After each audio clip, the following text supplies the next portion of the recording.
भारत माता की जय। आप सबको स्वतंत्रता दिवस की बहुत बहुत शुभकामनाएं। ये जो स्वतंत्रता हमें मिली है वह हज़ारों लाखों क्रांतिकारियों के बलिदान के फलस्वरूप हमें मिली है, लेकिन आज मैं उन लाखों क्रांतिकारियों में से एक क्रांतिकारी अमर शहीद राजगुरु जी के बारे में आपको कुछ बताना चाहूँगा। राजगुरु जी के बारे में इसलिए क्योंकि मुझे श्री राजगुरु जी की जन्मभूमि की पावन धरा में जाने का सौभाग्य मिला था। उनकी पावन मिट्टी में शीश झुकाने का, तिलक करने का सौभाग्य मिला था अपने परम पूज्य गुरुदेव भगवान के पावन सानिध्य में। जी हाँ, ये घटना वर्ष 2015 के आसपास की है, जब राष्ट्र की रक्षा का एक क्रांतिकारी अभियान, देश की सुरक्षा और अखंडता का क्रांतिकारी अभियान चलाते हुए महाराष्ट्र के पुणे, आलंदी और राजगुरु जी के गृह ग्राम खेड़ा, जिसे आज राजगुरु नगर के नाम से जानते हैं, वहाँ पूज्यपाद श्रीमद् जगत गुरु शंकराचार्य स्वामी श्री निश्चलानंद सरस्वती जी महाभाग गए थे। उनके साथ मुझे राजगुरु जी के नगर में जाने का सौभाग्य मिला था। एक ऐसा दिव्य अनुभव हुआ मुझे उनके नगर में जाते ही। राष्ट्रभक्ति की भावना मानो हृदय में हिलोरे मारने लगी। उस राजगुरु जी अमर शहीद के जीवन से जुड़े हुए कुछ रोचक प्रसंग मैं आपको बतलाना चाहता हूँ। ये घटना वर्ष 1928 की है, जब आगरा में राजगुरु जी, उनके मित्र सरदार भगत सिंह, चंद्रशेखर आज़ाद और सुखदेव, इन लोगों ने एक छोटा सा मकान किराए पर लिया। वहीं पर रहकर वे अपनी योजनाओं को गति प्रदान करते थे। दिन भर योजनाओं पर काम करते थे और रात में एक साथ मिलकर भोजन करते और विश्राम करते थे। राजगुरु को भोजन पकाने का काम मिला था, तो रात में वे सबके लिए भोजन पकाते थे। एक दिन बगल वाले कमरे में चंद्रशेखर आज़ाद जी अपने मित्रों को कुछ समझाइश दे रहे थे कि देखो भाइयों, अंग्रेज़ों के झांसे में आपको नहीं आना है। यदि किसी कारण से अंग्रेज पुलिस और सैनिक आपको गिरफ्तार कर लिए तो अपने रहस्य उन्हें नहीं बताना।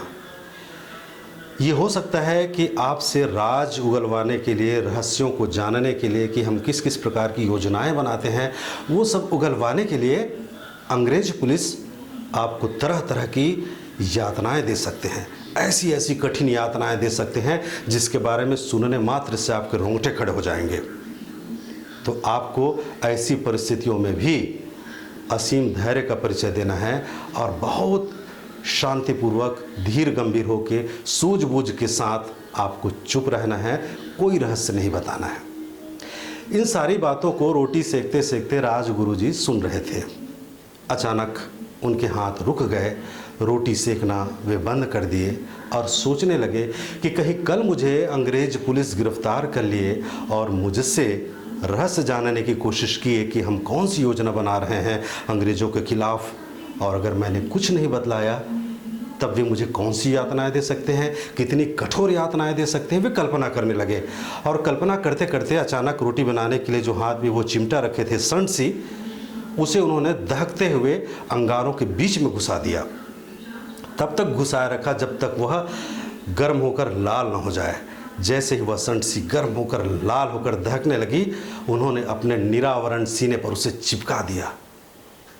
लेकिन उस गर्म संडसी के ताप से, उसकी जलन से, उसकी वेदना से वे जरा भी विचलित नहीं हुए, चुपचाप उसे सहन करते रहे। उसके बाद फिर से उन्होंने उस संडसी को गर्म दहकते अंगारों के बीच में रखा और फिर से उन्होंने अपने सीने पर चिपका लिया। ऐसा उन्होंने 7 बार किया और ये अनुभव करने की कोशिश करने लगे कि अंग्रेज सैनिक, अंग्रेज पुलिस उसे कितनी कठोर यातना दे सकते हैं।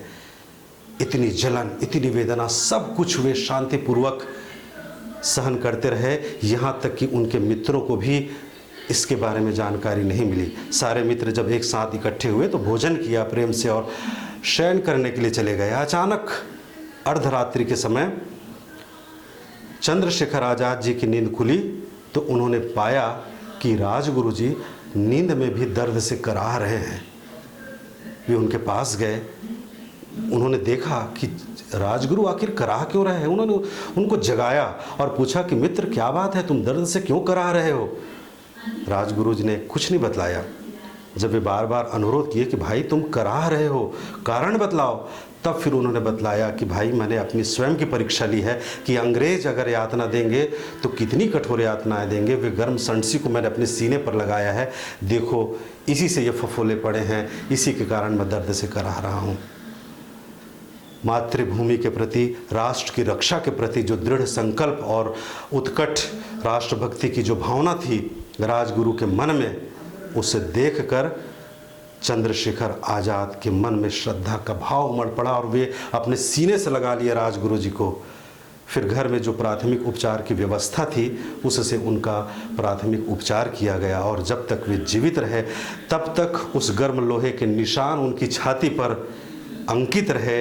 वे याद दिलाते रहे उनकी राष्ट्रभक्ति का, उनके त्याग और बलिदान का, उनके समर्पण का, उनकी इच्छा शक्ति का, उनके आत्मविश्वास का। मैं एक वाक़या आपको और बतलाना चाहता हूँ। ये भी वर्ष 1928 की बात है, जब लाला लाजपत राय जी शहीद हो जाते हैं अंग्रेज़ पुलिसों के लाठीचार्ज की घटना में। तो राजगुरु जी और उनके बाकी मित्रों ने ये योजना बनाई कि अंग्रेज़ों से हमें बदला लेना है। तो लाठीचार्ज का जो आदेश जिन्होंने दिया था वे थे स्कॉट, जेम्स ए स्कॉट, जो पुलिस अधीक्षक थे। और राजगुरु जी ने प्लान बनाया कि इनकी हत्या करनी है, लेकिन वे उन्हें पहचानते नहीं थे। मित्र को उसकी पहचान थी, तो मित्र को ये जिम्मेदारी दी गई कि जैसे ही स्कॉट गुजरे उसकी सूचना दी जाए, तब राजगुरु उन पर गोली चलाएंगे। योजना के तहत सब उनकी प्रतीक्षा कर रहे थे। जैसे ही स्कॉट निकले, मित्र ने बताया, पहचान बताई और राजगुरु ने उन पर गोली चला दी। लेकिन ये क्या, वो स्कॉट नहीं थे, वो थे जॉन पी सॉन्डर्स। वे असिस्टेंट कमिश्नर थे उस समय के। और गोली लग जाती है सॉन्डर्स को। अंग्रेज़ों के बीच में तहलका मच जाता है कि सॉन्डर्स की हत्या कर दी गई और राजगुरु को गिरफ्तार करने की होड़ मच जाती है। ये लोग वहाँ से भाग जाते हैं। लेकिन 30 सितंबर सन 1929 को महाराष्ट्र से राजगुरु जी को गिरफ्तार कर लिया जाता है। साथ ही साथ सरदार भगत सिंह और सुखदेव को भी गिरफ्तार कर लिया जाता है। और उस समय लाहौर में, यानी ब्रिटिश भारत के अंतर्गत लाहौर आता था, आजकल वो पाकिस्तान में है, वहाँ 13 मार्च सन 1931 को सॉन्डर्स की हत्या के आरोप में राजगुरु को और इनके दोनों साथियों को भी फांसी की सज़ा दे दी जाती है। अपनी मातृभूमि की सेवा करते करते, हंसते हंसते उन्होंने अपने प्राणोत्सर्ग कर दिए, फांसी के फंदे पर झूल गए। मैं बतलाना चाहूँगा कि मात्र 22 वर्ष की अवस्था थी राजगुरु की जब उन्हें फांसी की सज़ा दी गई थी। ये वो दौर था जब हमारे देश के लाखों क्रांतिकारियों ने, न उन्होंने अपनी अवस्था देखी, न उन्होंने अपनी व्यवस्था देखी। वे चाहे ऐश्वर्य संपन्न थे, धनी मानी थे, लेकिन घर बार छोड़कर मातृभूमि की रक्षा के लिए वे निकल पड़ते थे सड़क पर। उन्हीं के त्याग और बलिदान का यह परिणाम है कि आज हम स्वतंत्र भारत में श्वास ले रहे हैं। हमारे पूज्य गुरुदेव भगवान लगातार भारत की सुरक्षा और अखंडता के लिए अभियान चला रहे हैं। और अभी हम देखते हैं कि चीन हमारी तरफ आंख तरेड़ता है। बात बात में पाकिस्तान धमकी देने की कोशिश करता है, जबकि उसकी कोई हैसियत नहीं है। ऐसे समय में जहां बाहरी शक्तियां हमें बुरी दृष्टि से देखती हैं, वहीं हमारे देश के भीतर की कुछ बुरी शक्तियां भी, कुछ अराजक तत्व भी हमें कमज़ोर करने की कोशिश करते हैं। ऐसे समय में जो राष्ट्र के प्रति समर्पित संत हैं, हमारे परम पूज्य गुरुदेव भगवान, उनके संदेश को मैं यहाँ पर बतलाना चाहूँगा। उनका संकल्प है और उनका संदेश भी, जिसे हमें सुनना है, समझना है और उस अभियान को आगे बढ़ाने में अपना योगदान देना है। जगत गुरु शंकराचार्य जी का संदेश है कि गिने चुने वर्षों में पाकिस्तान भारत हो, चीन के पास की खिसकी हुई धरती भारत की धरती हो, कैलाश और मानसरोवर के तीर्थ भारत के तीर्थ हो, शक्ति समन्वित सामंजस्य के बल पर भारत अखंड हो। तो आइए भारत की अखंडता के उस महाअभियान को, भारत की सुरक्षा के संकल्प को हम सफल करें, सार्थक करें, अपना योगदान दें। बोलिए भारत माता की जय, भारत माता की जय। वंदे मातरम, वंदे मातरम। धन्यवाद।